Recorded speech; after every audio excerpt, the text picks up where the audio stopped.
Olá, amigos e amigas que acompanham o canal do Luiz Ademar, grande abraço a todos. A Série A2, depois da 10ª rodada, tem um novo líder, hein? E o novo líder é o Primavera, da cidade de Indaiatuba, o único time invicto. Trabalhei na vitória do Primavera por 2-1 diante do Taubaté. O Taubaté acabou saindo do G8, no canal Ulisses, do meu amigo Ulisses Costas, narrador da TV Bandeirantes, da Rádio Bandeirantes, enfim, do Grupo Bandeirantes. Fizemos um exclusivo lá, o jogo Primavera 2, Taubaté 1, um jogão, porque o Primavera teve que enfrentar uma marcação forte do Taubaté, lutou, fez 2-0, depois fez um golaço bizarro contra, mas mesmo assim, essa vitória, junto com a derrota do 15 Piracicaba, que era o líder de ponta a ponta aí, pro Votuporanguense por 1-0 em Votuporanga, fez com que o Primavera chegasse aos 22 pontos e o 15 aos 20. Então a liderança trocou de mãos. Porém, esses dois clubes caminham, 10ª rodada, são 15, vamos lembrar, são 15 no turno único, são 15 rodadas, os 8 primeiros colocados garantem classificação para a segunda fase, os 2 últimos caem. Então, Primavera e 15 estão muito próximos da classificação para a próxima fase, muito próximo. Primavera tem 22, o Taubaté, que é o nono, tem 13. Veja a diferença. 15 tem 20 a 13, então a diferença é bem grande.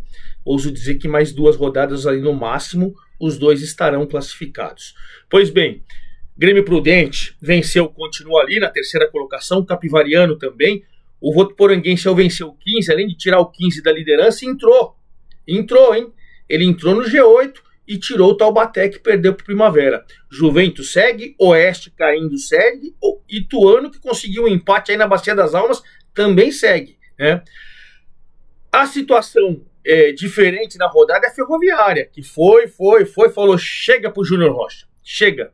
Ferroviária demitiu o Júnior Rocha e já nesta segunda-feira, estou gravando o vídeo, dia 17 de fevereiro, anunciou Vinícius Bergantin, que vinha fazendo aquele trabalho brilhante no ano passado, quando o Flamengo o convidou para ir fazer parte da comissão do Tite, lembra? O Flamengo tinha o Tite. A Ferroviária é a defesa menos vazada da Série C, fazendo um trabalho espetacular. O Tite tirou o Bergantin. E mesmo quando o Flamengo demite o Tite, continua com o Bergantin, né? Continua com o Bergantin, porque ele cuidava do sistema defensivo. Agora o Bergantin volta, e volta com uma tarefa, hein? Tudo bem que a Ferroviária tem 12, hoje é a 11ª colocada, e Juventus 14, Oeste 14, Ituano 14, 2 pontos acima, estão dentro do G8. Mas ele vai ter que ter uma tarefa árdua ali para arrumar o time e colocar esse time dentro do G8. Vai conseguir? Tempo tem, né? E para finalizar, lá na zona de rebaixamento, a gente continua com o São Bento e com o Rio Claro. O São Bento venceu, hein? Venceu o Juventus no G8, tem os mesmos 9 pontos da Portuguesa Santista, que empatou, mas ainda tá lá. Mas está dando sinais com o Luiz Carlos Martins, que vai recuperar. O Rio Claro empatou em casa, tem 7, a situação está mais complicada. Os artilheiros continuam do Anderson Magrão, que não marcou, do Juventus com 6, o Neto Berola, que não marcou, com 6, o Quirino da Ferroviária, que não marcou, com 5, e o Henry do Oeste, que também não marcou. Então nessa rodada ninguém marcou dos caras que estão lá na ponta. Bom, vamos falar tudo isso. Antes de mais nada, quero convidá-los a fazer inscrição aqui no canal do Luiz Ademar, ativar o sininho para cada novo vídeo você seja avisado, pedir seu like, pedir sua informação, enfim, me ajude a fazer o canal do Luiz Ademar. Hoje eu tô aí, ó, camisa do extinto Atlético Sorocaba, era do Reverendo Moon. Dá um Google aí, vocês vão ver quem era o Reverendo Moon. Gostava de futebol, investiu, tem um centro de treinamento em Sorocaba espetacular até hoje, alugam lá, tudo. Mas o Atlético Sorocaba, depois que morreu o Reverendo Moon, a família resolveu acabar com o futebol, certo? Então vamos lá, vamos começar então com o novo líder. O novo líder, trabalhei então nesse jogo para o canal Ulisses, do meu amigo Ulisses Costa, 2.278 pessoas em Indaiatuba, um sol de rachar mamona. Pois bem, o Taubaté veio com uma, até escreveram para nós no chat, essa é a proposta do Alberto Félix no Taubaté: marcar atrás da linha da bola. Ultrapassava o meio campo, o Primavera atrás da linha da bola, jogo horroroso no primeiro tempo, Primavera tentando e o Taubaté deu um chute ao gol. Veio o segundo tempo, fez a substituição o Fernando Marchiori, do Primavera, o único invicto, e o Cleiton, que antigamente era Saavedra, lateral direito, entrou. Aí ele colocou o lateral direito Júnior Caissara de zagueiro. O Saavedra cruzou, logo na primeira bola, cruzou escanteio, bateu escanteio, o Cleiton foi lá e de cabeça fez 1-0. Aí, claro, Aos 19 faz 1-0. Todo aquele esquema, embora no segundo tempo tenha voltado um pouquinho mais à frente o Taubaté. O Taubaté foi tentar, e aí o Luan Martins, rapaz, o volante, fez um golaço de fora da área, 2-0, jogo resolvido. O jogo estava resolvido, 2-0, o Taubaté tentando, De repente o Renato Viche, o zagueiro, estava na intermediária, não olhou para trás, pegou a bola e foi atrasar pro goleiro. Rapaz, o goleiro estava saindo assim, fez um golaço contra bizarro. Mas mesmo os 2-1, o que eu pensei? Taubaté vai para cima. Primavera marcou, administrou no calor e conquistou a vitória. Ali, na vitória, ele já conseguia a liderança parcial, porque o 15 ia jogar mais tarde. Ele foi para 22, com 20 do 15, e o Taubaté com 13 ainda estava dentro do G8, que foi 3 horas da tarde do sábado, no sábado dia 15.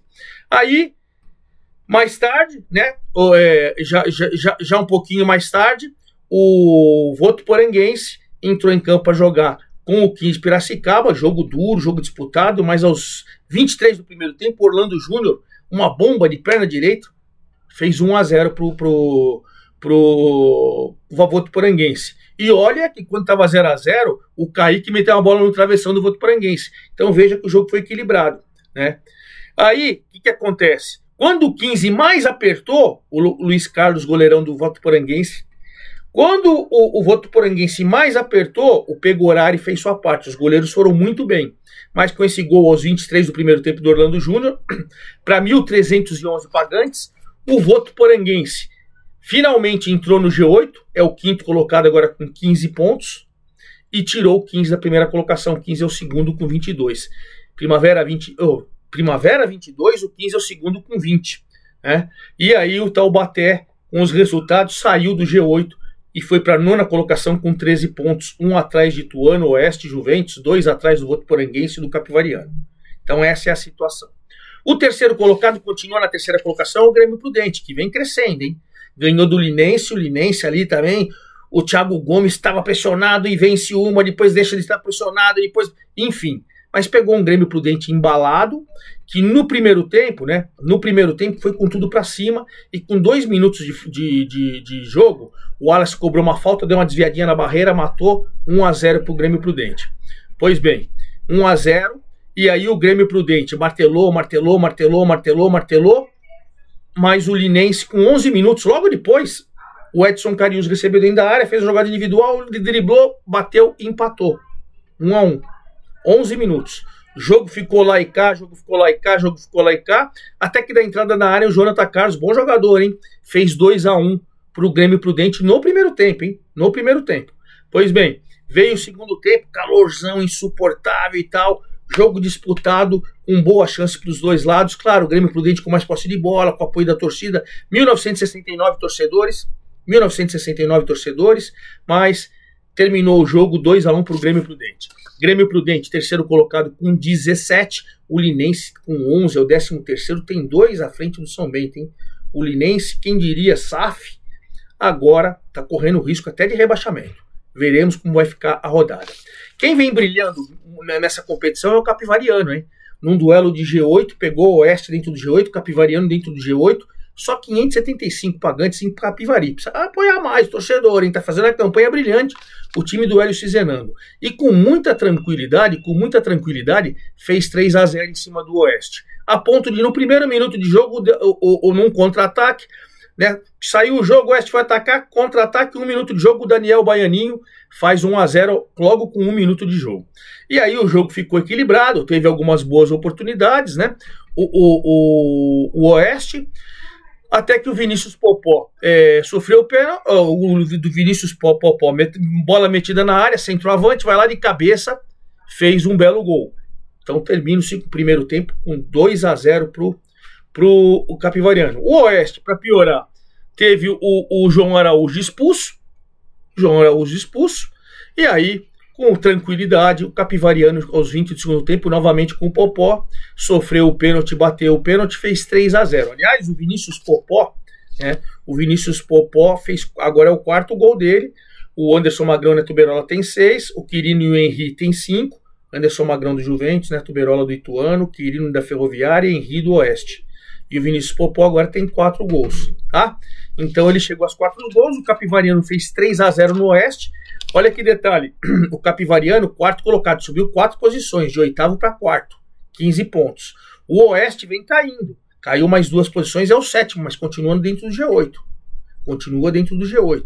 Então esse duelo de G8, você tem Primavera 22, 15 e 20, Grêmio Prudente 17, Capivariano 15, Votuporanguense 15, e o Juventus com 14, perdeu também, mas está dentro do G8.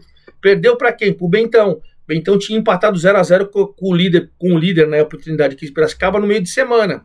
Aí em casa, com muita maestria, Luiz Carlos Martins vem conseguindo 21 acessos, tem Luiz Carlos Martins, como treinador de mão cheia. Anderson Cuso, primeiro tempo muito disputado, muito travado, muito marcado. Segundo tempo, Anderson Cuso de pênalti, fez 1-0 com 3 minutos de jogo. Depois de novo outro pênalti, 6 minutos de jogo, ele mesmo bateu, Anderson Cuso. Então com 6 minutos do segundo tempo já tinha dado aquela tranquilidade na torcida. Deixa eu ver se eu tenho torcida aqui. 973 pessoas apenas lá em Sorocaba, que pena, hein? Bom, até que aos 28 o Rodrigo desconta para o Juventus, porém descontou e não deu nem para você fazer aquele média para ter. Agora vamos empatar, porque ele fez 2-1 aos 28 e aos 31 o Jailson, bom jogador, entrou muito bem contra o Piracicaba, fez 3-1.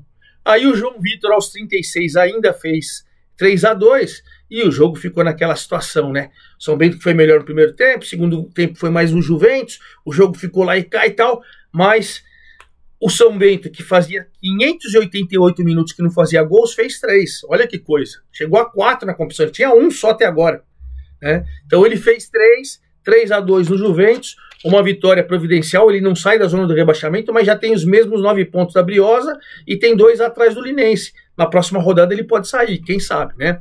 E o Juventus, apesar da derrota, caiu 2 posições, de 4 para 6, está dentro do G8, ele tem 14, é o 6º, o Oeste que perdeu tem 14, é o 7º, e finalizando o G8, o Ituano. O Ituano conseguiu um ponto importantíssimo, cara.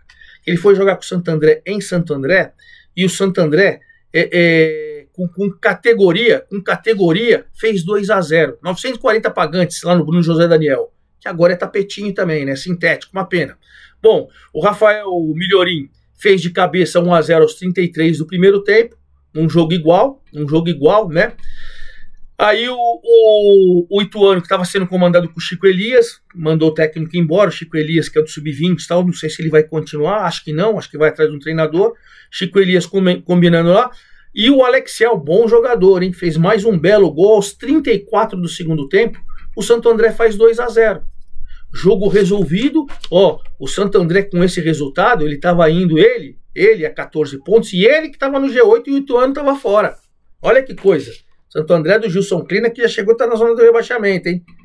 Pois bem, não é que o Ituano, cara, o Ituano, que teve o Eric expulso, 44 do segundo tempo, cobrança de escanteio, Natan de cabeça, 2-1, 44 do segundo tempo. Mais um escanteio aos 47, bola na área, Luiz Gustavo de cabeça.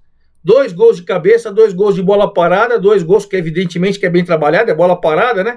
E o Ituano empata o jogo, ele fica na 8ª colocação com 14 e o Santo André volta com 12 à 10ª colocação. Olha que situação, hein? Olha que situação. Então, 6º, 7º e 8º, Juventus, Oeste, Ituano, tudo com 14 dentro do G8. O Taubaté que perdeu ao 9º, 13, saiu do G8. O Santo André que empatou esse jogo tem 12. E aí nós vamos chegar na crise da Ferroviária.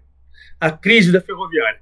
Jogou com o São José que estava em crise, mandou o técnico embora, o Moacir Júnior, trouxe o Paulo Roberto Santos, perdeu em casa, aquela crise, foi jogar em Araraquara, o único jogo de ontem. E não é com o São José, com ótimo, eu acho ótimo, Rodrigo Varanda, muito bom jogador, fez 1-0 no primeiro tempo, no segundo tempo, segurou o São José, a Ferroviária, pior defesa, 16 gols, o Vinícius Bergantin era melhor, por isso que mandou embora o Júnior Rocha e trouxe o Vinícius Bergantin. Em 3 vitórias apenas em 10 jogos a Ferroviária, pior defesa, um esculacho. Então caiu, o São José ganha por 1-0 e depois a Ferroviária demite o Júnior Rocha e seu auxiliar, o Elton Macalé. E aí traz de novo o Vinícius Bergantin. Então o Vinícius Bergantin é o novo treinador da Ferroviária. Paulo Roberto Santos consegue a primeira vitória no São José. O São José agora tem 12 pontos, subiu uma posição, 12º, e está 2 do G8. Então, está 3 da zona de rebaixamento, mas está 2 do G8. Já começa a vislumbrar alguma coisa. A Ferroviária tem os mesmos 12 pontos do São José, mas caiu 2 posições, mas ele é a 11ª. Então, Santo André tem 12, Ferroviária tem 12, São José tem 12. Mas já deu aquela, né? O Linense, que eu falei para vocês, perdeu 13º com 11. E aí o último jogo, a Portuguesa Santista conseguiu um empate bom, porque é a seguinte, foi jogar em Rio Claro. O Rio Claro, zona de rebaixamento, a Portuguesa fora. Se o Rio Claro vencesse, ele colocava a Portuguesa na zona de rebaixamento e saía. A Portuguesa jogava pelo empate. E fez 1-0 com o Lucas Vieira, né? 1-0 com o Lucas Vieira no primeiro tempo. Aí o Tom começou a fazer grandes defesas, machucou, o Enzo entrou. Já com o Enzo em campo, o Cezinha cobrando falta, faz o gol de empate do Rio Claro. Mas terminou 1-1 com só 270 pagantes, na cidade de Rio Claro. O Rio Claro continua na zona do rebaixamento, continua na lanterna com 7 pontos, e a Portuguesa Santista continua fora com 9, mas os mesmos 9 do São Bento que está dentro, hein? Então essa briga promete nas últimas 5 rodadas também. Essa briga promete. Então é isso. Primavera, 15 de Piracicaba, Grêmio Prudente, Capivariano, Votuporanguense, Juventus, Oeste, Ituano, no G8. São Bento e Rio Claro, na zona do rebaixamento. Anderson Magrão, do Juventus, e Neto Berola, do Ituano, 6 gols, são os artilheiros da competição. E o Júnior Rocha caiu na Ferroviária, entrou Vinícius Bergantin. Vamos falar da próxima rodada, que já começa quarta-feira. Aqui, na verdade, tem 7 jogos na quarta-feira e 1 jogo só na quinta. Quarta-feira, 3 horas da tarde, Juventus e Grêmio Prudente. Duelo na Javari de 2 times do G8. O líder entra em campo para jogar com o Votuporanguense. Outro duelo de G8. O Votuporanguense acabou de entrar, junto com o novo líder. Jogão também, ó, 2 jogões, 15 horas de quarta-feira. 19 horas em Itu, o Ituano e o Oeste. Olha que coisa, mais um jogo, Ituano e Oeste, também de G8. O que significa com esses 3 jogos de G8? Quem perder pode sair. Não o Grêmio Prudente, que é terceiro colocado, né? Nem o Primavera, que é o primeiro. Mas os outros, quem perder aí, pode sair do G8. 19h30, Linense desesperado, para não ficar lá próximo da zona do rebaixamento, contra o Capivariano dentro do G8. 19h30, São Bento e Santo André. Santo André, se vencer, muito provavelmente vai entrar no G8. Porém, São Bento, se vencer, muito provavelmente vai sair da zona do rebaixamento, em Sorocaba. 20 horas em Taubaté, o Taubaté, que acabou de sair do G8, vai enfrentar o desesperado e lanterna Rio Claro. 20 horas, o 15 Piracicaba, enfrentando a Ferroviária. O 15 perdeu a liderança e quer recuperar, quem sabe, diante da Ferroviária desesperada, estreando Vinícius Bergantin. E na quinta-feira, jogo único da Portuguesa Santista contra o São José. Portuguesa Santista querendo se afastar, ou de repente com os resultados, pode até ter entrado na zona do rebaixamento. E o São José, agora de 8 no G8, esse jogão, quinta-feira em Santos, às 20 horas. Eu vou acompanhar tudo e trago tudo para vocês. Sempre homenageando aqui o extinto Atlético Sorocaba, eu me despeço e volto na sexta-feira, hein? Na sexta-feira, falando dessa rodada 11ª e já projetando a 12ª. É isso aí, forte abraço a todos, até lá!